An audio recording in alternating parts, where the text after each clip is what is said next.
Welcome to week 21 of ATP's Overwatch League predictions. I think I can speak for everybody when I say that we can only hope that this week's results are as entertaining as last week's, because oh man, we literally had everything. Close games, upsets, and many surprises. While I'm on the topic of last week, I want to try a new little segment out. I recently saw some feedback saying I should add in a segment where I discuss my thoughts on the results of my key matches, and I thought I'd give it a shot. So let's do this. Starting with Seoul versus Guangzhou, I would say the one thing I learned is that patterns aren't the way to solve Seoul. I'm better off going with my gut instead of relying on silly guesses. For NYXL versus Hangzhou Spark, I'd say the thing I learned is that this new Spark team could be a big time problem out there in the APAC region. Architect and Kyoku seem to be an ideal fit who are making a big difference.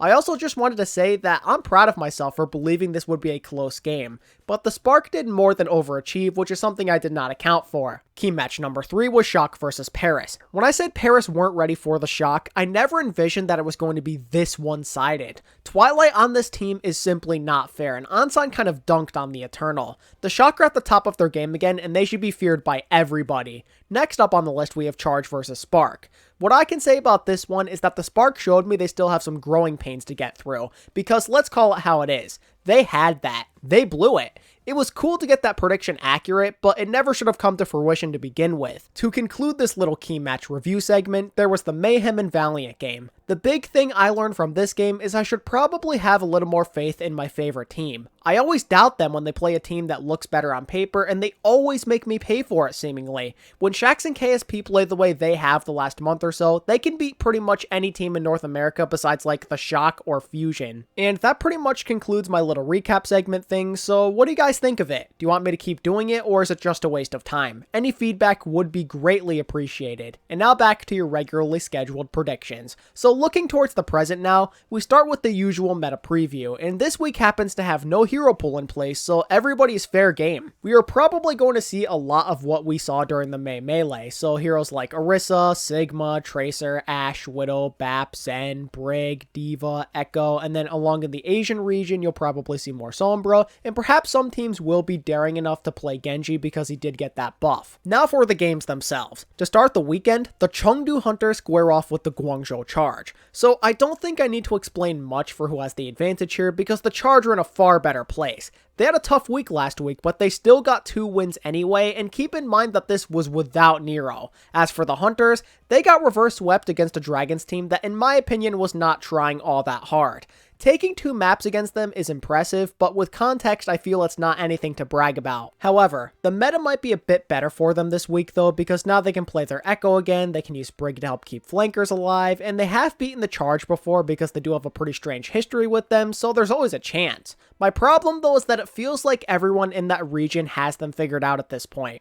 Guangzhou are rising towards the top, and Chengdu are a mess. There's no other way around it. I have the Charge winning the series 3-1. Chengdu genuinely don't look right. Besides their occasional upset victory here and there, they are pretty much stuck in the same cycle. One day they get blown out, and if they have 2 games in the same week, then they lose a close one in the other usually. If their opponents aren't playing like complete trash, they can never close out a series. And after reverse sweeping and denying a reverse sweep against Seoul last week, the Charge have shown me they do have what it takes to make those in-game adaptations to manage and win a game. Game number 2 on the schedule is the May Melee Finals rematch between the Shanghai Dragons and the Seoul Dynasty. Can this game hope to deliver in the same way as the last one? I mean, I hope so, but realistically speaking, the odds aren't great considering where the Dynasty currently stand. They can't seem to get it together. They looked better against Guangzhou last week, but they still did go down 2-0 at the start. It's pretty sad too because this meta should be good for Seoul. Double shield with no Echo or Sombra should favor them so much, but they continue to play sloppy anyway. Seoul can't seem to get out of their own heads. Hopefully this game serves as good motivation for them though. A chance for a reverse sweep is right in front of them, and a dub this big would surely give them a needed confidence boost.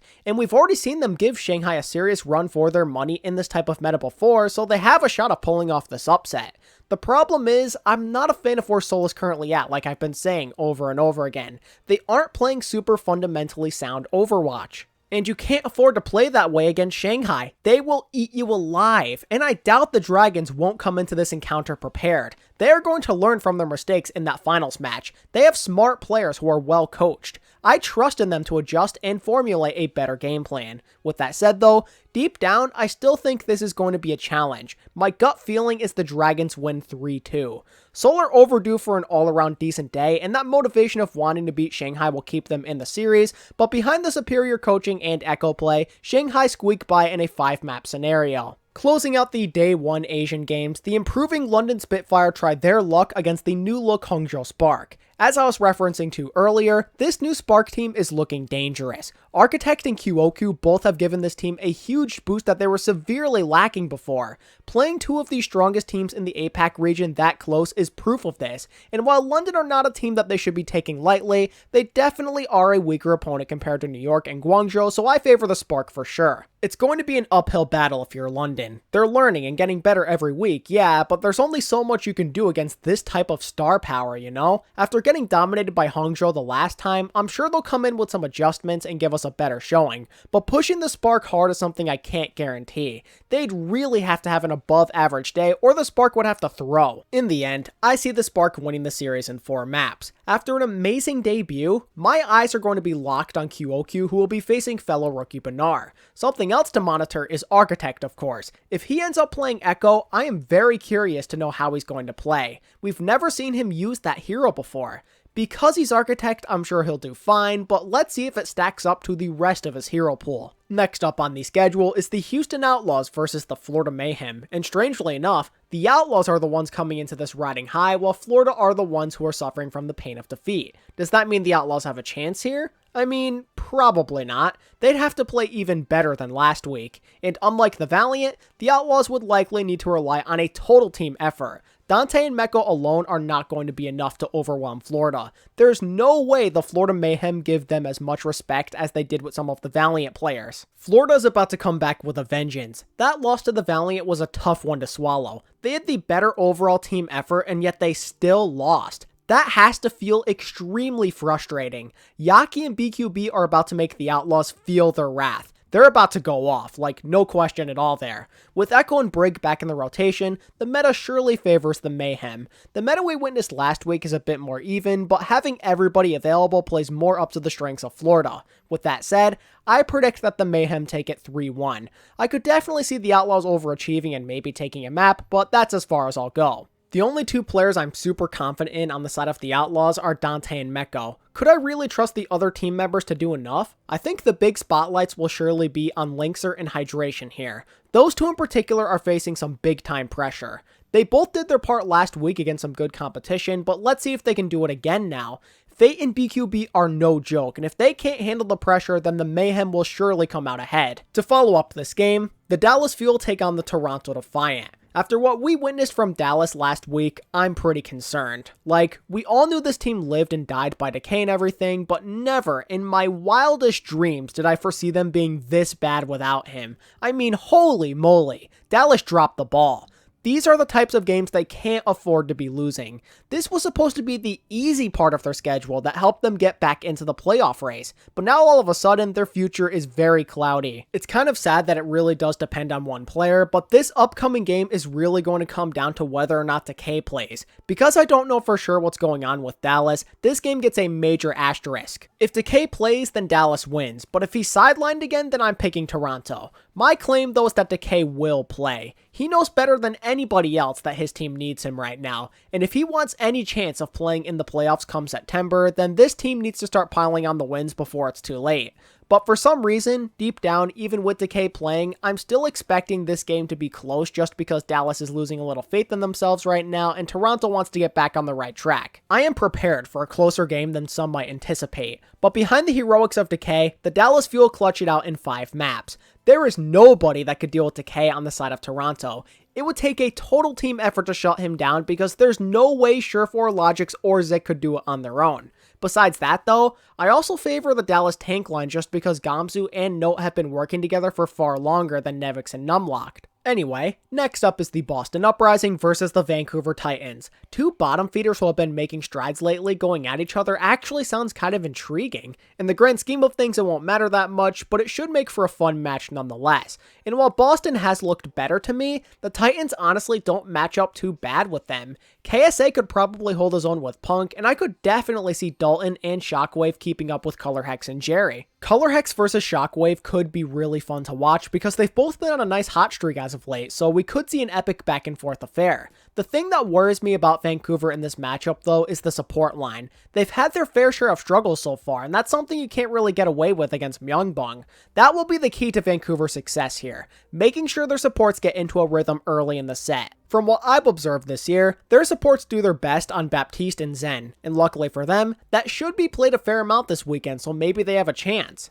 But to be honest, I don't think they'll be able to do enough. They might be able to play better, but I'm liking the Boston support line a bit more. With that in mind, for the first time this year I believe, I am predicting Boston to win, and I'll say they do it in 4. Between Boston's cleaner play and their stronger support line, I have total faith in them. But Vancouver is surely confident after last week, so I would not be surprised if they make Boston earn this. And lastly, to finish up Saturday night, the Gladiators play the Justice. Honestly, this is exactly what this LA team needed. Last week showed us that they are still not where they need to be, and hopefully a game against a weaker team is going to help them figure that out and get them back on the right track. Historically, the Gladiators do well against the weaker teams, so this should favor them. Keyword should. And I mean, they even have the same meta as the last time they played the Justice, so it only works more towards their advantage. The Gladiators have the stronger squad, and I fully expect them to win this game. I have them winning this in a clean sweep. The Justice aren't really much of a threat to anybody right now.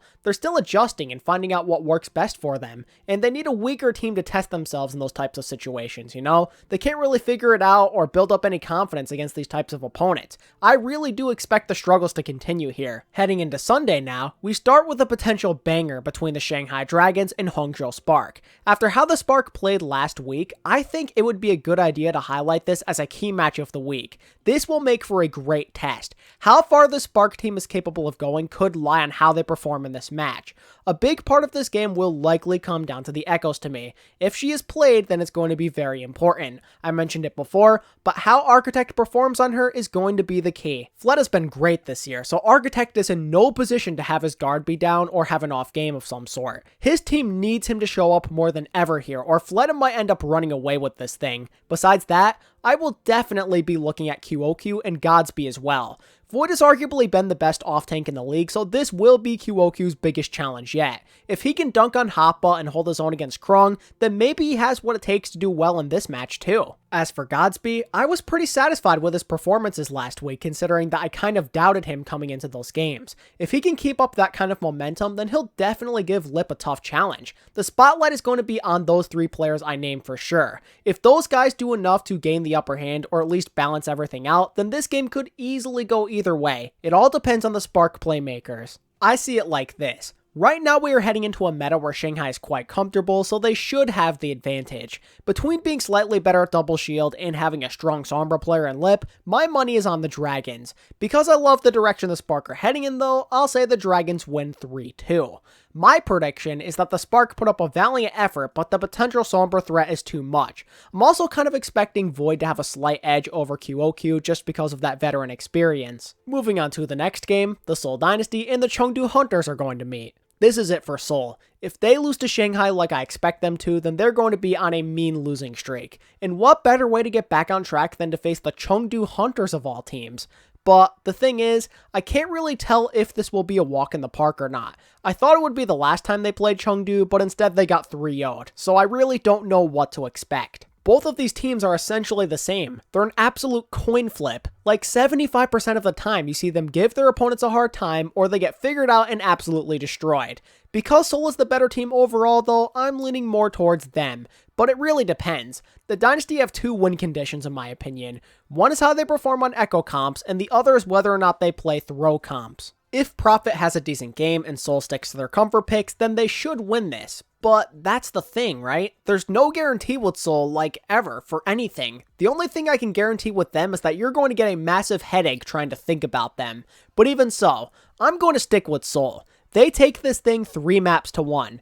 The The Dynasty, in my opinion, are simply better. I know they took the L to Chengdu last time, but I'm sticking to what looks better. Their DPS and supports are more consistent, and this meta works better for their tank line. Now we move on over to a pretty exciting rematch. New York Excelsior versus Guangzhou Charge Part 2. The last time these two played, the Charge won convincingly. Since that game, the Charge have continued to be on the rise, while New York have kind of been stalling out here and there. This is kind of a big game for a few different reasons, so I'm going to consider this a key match. I consider this a big game because it's going to tell us a lot about the current power levels of these two teams. But you also have to think about how big this is from the seeding point of view. If the Charge win, then they go 4-0, and they'll likely be the 2 seed at worst. If New York can't get this win, they'll go 2-2, which could put them in a bad position heading into this upcoming tournament. Depending on how everything turns out, they might not even get the chance to pick their opponent in the quarterfinals. With that in mind, the NYXL will likely come into this with a sense of urgency. Them having that chip on their shoulder of wanting revenge could lead to some extra motivation as well. I'm kind of 50-50 on who I think wins here. Part of me likes the Charge just because I prefer them a bit more in this type of meta. Plus, we saw them beat the Spark in the same week that the NYXL lost to them, but at the same time, New York might have some tricks up their sleeves this time, and I don't know for sure if we're going to see Nero play. He is this team's best Echo player, but I heard him say that he's a bit out of practice the other day when he was a special guest on Plat Chat. But then again, Eileen's a pretty capable player, as apparently he learned Tracer in just a few short weeks, and he looked pretty good during week 20. He's an excellent flex in his own right, so he might have what it takes here. And I'm telling you right now, if him and Happy played the way they did last week, then this is quite winnable. There's a lot of what-ifs that this game comes down to, but I'm going to bite the bullet and pick the Charge to win it in 5 maps. Guangzhou have already shown me they can get a read on the NYXL's playstyle before. If they prepare enough and they execute a well-thought-out game plan, then I don't see why they couldn't pull that off again. Moving on to our Sunday matches in North America, the festivities kick off with quite the interesting matchup between the LA Valiant and Paris Eternal. This is essentially a rematch from the May Melee, but Paris has different DPS.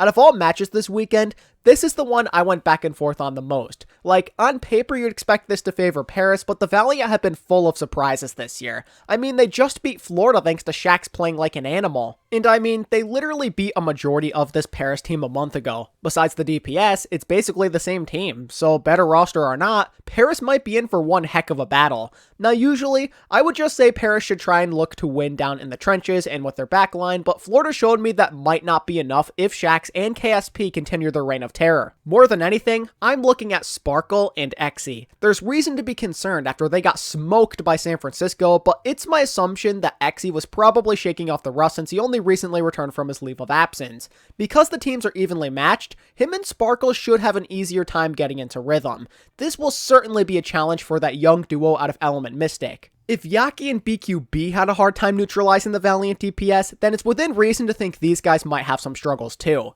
Shutting down both of them is a very difficult task. We saw Florida give a lot of respect to KSP last week, but that led to Shax kind of just terrorizing them throughout the set. So it's clear that trying to shut one of them down might not work. It's going to be interesting to see what Rush comes up with for counterplay. He's one of the better coaches in the league, so maybe he'll draw up some sort of elaborate plan. Maybe the key lies within Sparkle. Perhaps he'll be a far better Echo than KSP. Or maybe the Genji buffs will be enough for him to get value with that character. This is a pretty tough one to predict overall. I feel like anything could happen, but you know what? I'm going to have faith in the Valiant for once. I am predicting that the magic continues in this key match as they win 3-2.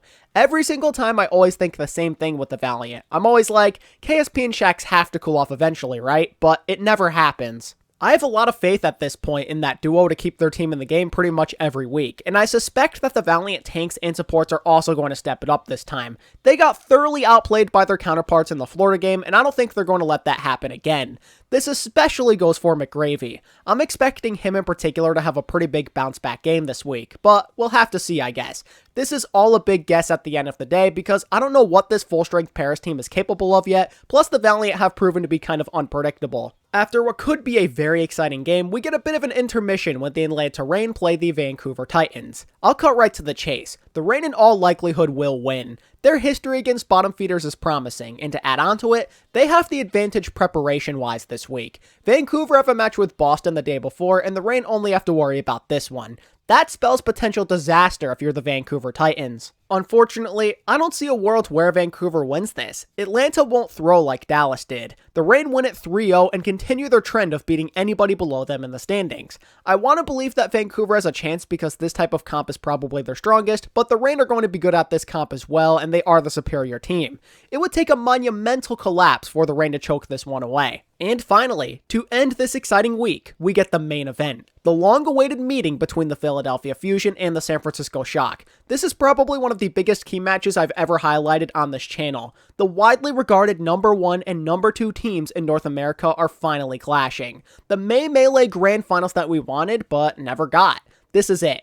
Both of these teams are extremely stacked. There are superstars across the board, and these are some of the most gifted and capable players in the game going head to head. There's really no single individual matchup you could highlight here. They're all spectacular, like Carpe versus Ansan and Striker, Alarm versus Violet, Moth versus Funny Astro, the list goes on and on, it's all really good. Hopefully this game lives up to the hype because it has the potential to be an instant classic. Picking a winner in this situation is not going to be easy, but when you break it down, the Fusion are probably going to be the slight underdogs, and I say that for 2 different reasons. One is that I personally think this team benefits more from a faster pace. They like high-tempo assaults. But because Double Shield is the strongest tank duo in the game with no hero bans, they can't really go for as much Winston or Reinhardt Lucio as they probably would like to. There's going to be times where they could get away with it, but it really depends on the map. Anytime Double Shield is in order though, which I think will be most of the time, I prefer the Shock.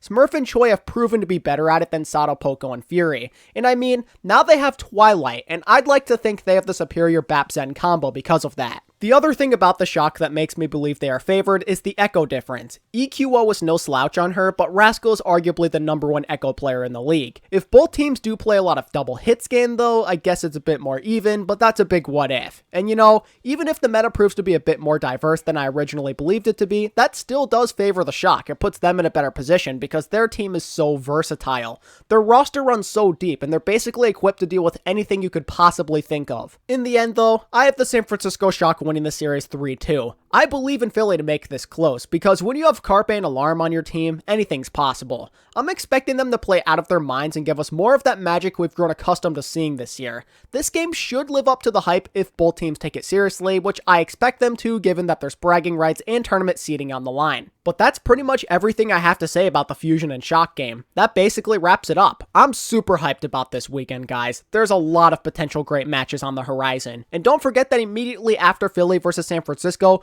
we dive straight into the knockout round between the 13 and 12 seed in the North American region as a bonus game this week. Who will be participating in that match has yet to be determined, but you'll likely see the Justice versus like Dallas, Vancouver, or maybe Boston. With that said, ladies and gentlemen, I'm done here now. If you enjoyed this extra long prediction video, then be sure to hit that like button and subscribe to the channel if you haven't already done so. And feel free to tell me who you've got winning this weekend down in the comment section. Don't forget that you can also follow me on Twitter, join the Discord server, and become a channel member if you wish to further support me. And as always, thanks so much for watching. I really do appreciate you guys. And until next time, this is ATP, signing out. Peace.